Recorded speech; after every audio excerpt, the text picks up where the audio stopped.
मागच्या 2 व्हिडिओज मध्ये आपण मंडळी काय पाहिलं? जानेवारी मधली मंडळी कशी असतात त्याची 2 व्यक्तिमत्व, फेब्रुवारी मधली मंडळी कशी असतात आणि त्यातली 2 व्यक्तिमत्व. आता या वेळेला आपण बघणार आहोत मार्च मधली मंडळी कशी असतात आणि त्यातली जी 2 व्यक्तिमत्व आपण घेणार आहोत ना, त्यांच्याबद्दल ऐकायला तुम्हाला खूप आवडेल. स्वर्गीय यशवंतरावजी चव्हाण आणि अनुपमजी खेर. नमस्कार मंडळी, मी डॉक्टर अंजली ठोंबरे. आपलं युट्यूब चॅनल अंजली टी उवाच याच्यावरती तुम्हा सर्वांचं परत स्वागत करते. आता आज आपण काय बघणार आहोत? जानेवारीची तर मंडळी आपली बघून झाली, फेब्रुवारीची मंडळी बघून झाली, त्यांची स्वभाव वैशिष्ट्य काय आहे आणि त्यातली 2-2 व्यक्तिमत्व. आता ह्या वेळेला आपण काय बघणार आहोत तर मार्चच्या लोकांच्या स्वभावातली वैशिष्ट्य काय आहेत आणि त्यातली 2 व्यक्तिमत्व आपण जी घेणार आहोत ती व्यक्तिमत्व खरोखरच ज्याच्यावरती तुम्ही अभ्यास करावा अशी ती व्यक्तिमत्व आहेत. त्यातले पहिले आहेत ते स्वर्गीय यशवंतरावजी चव्हाण आणि दुसरे आहेत अनुपमजी खेर. आता आपण ज्या वेळेला हे बघत असतो की आता मार्च महिना आहे, आता मार्च महिना हा 3रा महिना आहे, म्हणजे त्याच्यावरती पुढच्या अंकाचं स्वामित्व आहे तर 3 अंकाचं. 3 म्हणजे गुरु. जसं आपण जानेवारीला बघितलं होतं की 1 बरोबर 8 शनिदेवांचं प्राबल्य होतं. फेब्रुवारीला बघितलं होतं 2 बरोबर परत 8 परत शनिदेवांचं प्राबल्य होतं. तसं इथे मार्च हा 3रा महिना आहे म्हणून तर 3 आहेच, पण शिवाय परत एकदा 3 नंबरच आपल्याला प्राबल्य दिसणार आहे. म्हणजे 3 हा मार्च नंबरच्या मंडळींच्या साठी 2दा येणार आहे. याचाच अर्थ काय की 3 अंकाची स्पंदनं जी आपण आधी ऐकलेलीच आहेत ती इथे आपल्याला या मंडळींच्या मध्ये डबल दिसणार आहे. म्हणजेच स्वभाव वैशिष्ट्य आपण चेक जेव्हा करणार असतो तेव्हा मार्चची तर आपण घेणार आहोतच, त्याच्यामध्ये आपल्याला काय दिसणार आहे? 3 हा 2दा आलेला आहे. मंडळी, आतापर्यंत आपण या विषयावरती आलो नव्हतो की एखादा नंबर किती वेळा येतोय किंवा एखादा अंक किती वेळा येतोय. पण आता आपण काय करणार आहोत की 3 हा अंक 2दा येतोय, म्हणजे 3ची जी स्पंदन आहे किंवा जी स्वभाव वैशिष्ट्य आहे ती ह्याच्यामध्ये डबल दिसणार. म्हणजे काय होणार आहे? कूट कूट के भरिये 3 नंबरची वैशिष्ट्य मार्चच्या मंडळींच्या मध्ये. आणि आता ज्या वेळेला तुम्ही एखादा मार्च महिन्यातलं व्यक्तिमत्व किंवा तुमच्या आजूबाजूची मंडळी बघणार आहात त्यावेळेला तुम्ही काय चेक करणार आहात? त्यांचा भाग्यांक. भाग्यांक म्हणजे ज्या तारखेला त्यांचा जन्म झालाय. म्हणजे 16 असेल तर 7, 15 असेल तर 6, 14 असेल तर 5. आणि मार्च म्हटल्यानंतर 3ची स्वभाव वैशिष्ट्य पण ती 2दा आलेली आहे, म्हणजे त्याचं प्राबल्य पण असणार आहे. चला आता मार्चच्या स्वभाव वैशिष्ट्यानं सुरुवात करूया. 3 हा अंक आपण आधी पाहिलेला आहे की महत्वाकांक्षी मंडळी असतात. आयुष्यात काय करायचं हे यांना माहीत असतं. कधीतरी आपल्याला असंही दिसतं की ह्याच्यातली जी आता जन्मतारीख तर तुम्हाला जन्मापासूनच मिळाली, ही स्वभाव वैशिष्ट्य तुम्हाला लहानपणापासूनच दिसणार आहेत त्या मुलामध्ये. आता एक साधं उदाहरण तुम्हाला मी सांगते. मार्च मध्ये जन्म झालेली एक मुलगी, ती जेव्हा मी तिला घेऊन एका खेळण्याच्या दुकानात गेले, तिचा वाढदिवस होता म्हणून मी गेले होते. तिने काय केलं होतं माहिती? ती तिथे गेल्यानंतर तिने मला काय सांगितलं, 2-4 खेळणी तिने आणून तिथे काउंटरवर ठेवली. आता काउंटरवरच्या माणसाला माहिती नाही की मी त्याचे पैसे देणार आहे का नाही. तो माझ्याकडे त्याच्या डोळ्यामध्ये प्रश्न घेऊन बघायला लागला आणि मी तिच्याकडे बघितलं. तिने एवढंच मला सांगितलं की खेळणी माझ्याकडे नाहीयेत. म्हणजे याचा अर्थ काय? तिला बरोबर माहिती आहे तिला त्याच्यातलं काय घ्यायचंय. लहानपणापासून हे 3चे गुणधर्म दिसत असतात. तुम्ही सुद्धा तुमच्या आजूबाजूची 3 नंबरची असलेली मंडळी किंवा मार्च मधली असलेली मंडळी ऑब्झर्व करा. त्याच्यात तुम्हाला लक्षात येईल की हे 3चे गुणधर्म जे आपण म्हणतोय 2दा दिसणार आहेत आपल्याला किंवा डबल दिसणार आहेत, ते कसे दिसणार आहेत. ही मंडळी उदार असतात, विशाल मनाची असतात आणि ना एक त्यांच्या वागण्याला एक वेगळ्या प्रकारची डिग्निटी असते.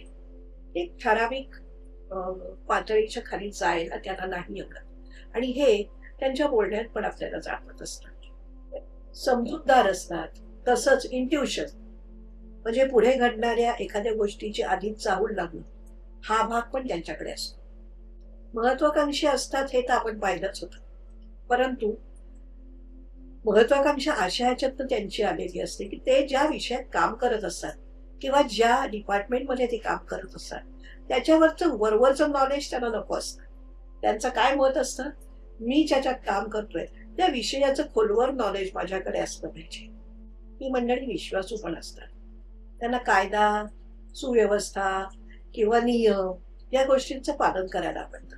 तसंच कुठलीही वरची जबाबदारी व्यवस्थित सांभाळण्याची कपॅसिटी ह्या मंडळींच्याकडे असते. ही मंडळी शांतताप्रिय असतात. त्यांना शक्यतो वाद घालायला आवडत नाही. याचा अर्थ असा नाहीये की वाद घालण्याची कपॅसिटी त्यांच्याकडे नाही, पण ज्या गोष्टी सहज होऊ शकणार असतात तिथे वाकड्यात जाऊन कुणाशी तरी वाद काढणं त्यांना आवडत असतं. प्रसंगानुरूप किंवा एखाद्या सिच्युएशनच्या प्रमाणे स्वतःमध्ये बदल करणं त्यांना उत्तम जमतं. जसं व्यावहारिक तसंच आध्यात्मिक सुद्धा यांची प्रगती चांगली होऊ शकत असते. एक मात्र गमतीची गोष्ट अशी आहे की ते स्तुतीप्रिय असतात. खरं तर असं आहे, स्तुती कुणाला ऐकायला आवडत नाही, प्रत्येकालाच ऐकायला आवडते. पण यांच्याकडे हा भाग आपल्याला थोडासा जास्त दिसतो. म्हणजे यांना स्वतःबद्दल चांगलं बोललेलं ऐकायला आवडतं. आणि मात्र याच्यामध्ये ह्या मंडळींनी ही गोष्ट लक्षात ठेवली पाहिजे की काही चाणाक्ष मंडळी जर तुमच्याकडून काम करून घ्यायला पाहिजे असेल तर तुमची विनाकारण स्तुती करतायत का हेही जरा तपासून बघायला हवं. त्यांच्या हातात आपण सुकाणू द्यायचं नाहीये. म्हणजे काय की आपल्याला ज्या गोष्टी त्यांच्यासाठी योग्य आहेत त्या तुम्ही करणारच असता, पण आउट ऑफ द वे जाऊन काहीतरी तुम्ही करायला हवं असेल असं तर त्यांना वाटत असेल ना, तर ते तुमचं जास्त स्तुती करतील. मंडळी घंटा वाजली पाहिजे बरं का डोक्यामध्ये. यांना गूढ गोष्टींच्या मध्ये पण आकर्षण असतं. म्हणजे ऑकल्ट सायन्स. पैशाला किंवा सांपत्तिक स्थितीला आपण किती महत्व द्यावं, अनाठाई महत्व ते देणार नाहीत, पण जी गरजेची गोष्ट आहे की आजच्या जगात आपल्याला राहायला लायक होण्यासाठी ज्या सांपत्तिक परिस्थितीची गरज आहे किंवा ज्या गोष्टी आपल्याला मिळवायला पाहिजे त्याची त्यांना उत्तम जाण असते. भविष्यात आपल्याला जेणेकरून आपल्या सर्व गोष्टींची पूर्तता होईल, चांगल्या अर्थाने आपण या सगळ्या गोष्टी म्हणणार आहोत, त्याची पहिलीच त्यांनी काळजी घेऊन ठेवलेली असते. ही मंडळी कलाकार असतात, यांना संगीतकार असतात यांच्यामध्ये, त्याच्यानंतर यांना वाङ्मयाची उत्तम जाण असते, यांची बुद्धिमत्ता चांगली असते, यांचं ग्रास्पिंग चांगलं असतं, लोकांशी उत्तम बोलणे आणि उत्तम टीचर बनणे किंवा उत्तम गुरु बनणे या दोन्ही तिन्ही गोष्टी त्यांच्यामध्ये आपल्याला एकत्रित बघायला मिळतात. म्हणजे आपण जर बघितलं ना की इतरांना शिकवणाऱ्या ह्याच्यामध्ये तर ही 3 नंबरची मंडळी, रादर आता आपण म्हणतोय ते मार्चमध्ये 2दा 3 आहे, तर मार्च मधली मंडळी पण आपल्याला दिसतात की अरे इतरांना एखाद्या ठिकाणी जर गाईड करायचं असेल किंवा मोटिवेशनल स्पीकर म्हणून सुद्धा ही मंडळी खूप चांगलं काम करू शकतात. ज्या वेळेला त्यांना एखादा आपल्या आयुष्यातले ध्येय मिळवायचे त्यावेळेला त्या ध्येयाला जाण्यासाठी कुठच्या रस्त्यातून त्यांना जायला लागतं, किती अडचणी येतात, त्या सगळ्या अडचणी पार करून पुढे जाण्याची पूर्ण कपॅसिटी ह्या लोकांच्याकडे असते. आणि कुठलीही अडचण ते अडचण म्हणून थांबत नाही, त्याच्यावरती मात करून ते पुढे जातातच. त्याच्यानंतर त्यांना बोलायला आवडतं, मुद्देसूद बोलायला आवडतं. आता यावेळेला आपण एक असाही विचार करणार की हा 3 अंक जर जास्त झाला, हा महत्वाकांक्षा दाखवतो, पण हा जर प्रमाणाच्या पेक्षा जास्त झाला, कुठलाही अंक जेव्हा 2दा येतोय ना तोपर्यंत तो अंक त्याचे पॉझिटिव्ह ट्रेट्स आपल्याला देणार असतो. त्याच्यापेक्षा जास्त तो व्हायला लागला 3दा 4दा, 3दा होईपर्यंत सुद्धा हरकत नाही, पण 4दा व्हायला लागतो तेव्हा ही महत्वाकांक्षा त्यांनी आपल्या ताब्यात ठेवण्याची गरज असते. आणि इथे आता आपण काय विचार करणार आहोत? आपण आतापर्यंत भाग्यांकाचा विचार केला, आपण महिन्याचा विचार केला, पण आता आपण हा विचार करणार आहोत. इथे आपण चर्चा पूर्ण करणार नाही आहोत, पण मी तुम्हा लोकांना एक क्लू देऊन ठेवणार आहे की समजा सालाचं जे अंक आहेत, म्हणजे 1920, 1930, 1940 किंवा 1964, 1963, याच्यामध्ये जर 3 अंक येत असेल आणि भाग्यांक पण 3 कडे जात असेल, तर ती महत्वाकांक्षा ही फार मोठी महत्वाकांक्षा होत नाहीये ना, आणि त्या ह्याच्यात दुसऱ्या कोणाला चुकून दुखवलं जात नाहीये ना, हे बघण्याची मात्र गरज पडणार आहे. आपण सालाची कदाचित चर्चा नाही करणार, पण आता इथे आपण, मी तुम्हाला सुतोवाची करून ठेवलंय की आपण भाग्यांकाचा आणि महिन्याचा विचार करतोय, त्याच्याच बरोबर सालाचा सुद्धा विचार व्हावा. आणि तिथेही अंकांचे जे ट्रेड्स आपण सांगितले किंवा कॅरेक्टरिस्टिक्स सांगितले ती तशीच असणार आहे. आपण पुढे जाऊन कदाचित याच्यात अजून डिटेल करू, पण आता तुम्ही ज्या वेळेला एखादी जन्मतारीख चेक करणार असता, आता सहज असं होत असतं की आपल्या आजूबाजूची मंडळी आहेत, आपल्या घरातली मंडळी आहे, भाग्यांकाचा विचार झालाय, महिन्याचा झालाय, तर मग तिथेच न थांबता तुम्हाला तुमच्या विचारांचा प्रोसेस पुढे पण सुरू राहावा, याच्यासाठी सालाचं पण आपण ते 4 नंबर पण आपण इथे घेऊन ते ऍड करून तसं करू शकतो का, हा एक विचार तुम्ही करा. आणि माझी अपेक्षा अशी आहे की ह्याच्यातून तुम्ही स्वतःचा एक दृष्टिकोन ठरवा आणि तुमचा अंकशास्त्रातला अभ्यास वाढवा.